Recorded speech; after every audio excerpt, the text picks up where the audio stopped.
Welcome to Tenor Tech, where I solve the problems you didn't even know you had. Park the Audi Q5 on level ground, apply the parking brake and remove the key. Wait at least 10 minutes for systems to sleep. Wear gloves and safety glasses and keep a fire extinguisher nearby. Gather tools: 10 mm wrench, 10 Nm torque wrench, battery carrier strap, and a 12V replacement battery that matches polarity and terminal positions. Disable airbag risk by avoiding contact with live connectors, and work in a ventilated area to avoid hydrogen accumulation during removal. Open the hood, remove the plastic engine cover and any trim to access the battery compartment near the firewall or fender.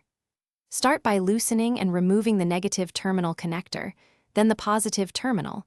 Use a 10 mm wrench and set the connectors aside to avoid contact. Remove the hold-down bracket bolts, typically tighten to about 10 Nm, and lift the battery with a carrier strap. Batteries often weigh about 40 pounds. Inspect the tray for corrosion and clean with baking soda and water, if needed, before installing new batteries. Position the new 12V battery in the tray with correct polarity and terminal orientation, then reinstall the hold-down bracket and torque its bolts to 10 Nm so the battery cannot shift. Reconnect the positive terminal first, then the negative, ensuring clamps are clean and tight and there is no terminal play. Start the vehicle and check electrical functions. If warning lights persist, use a VAGCOM or similar diagnostic tool to code or register the new battery. Otherwise, drive the car for about 15 minutes to allow.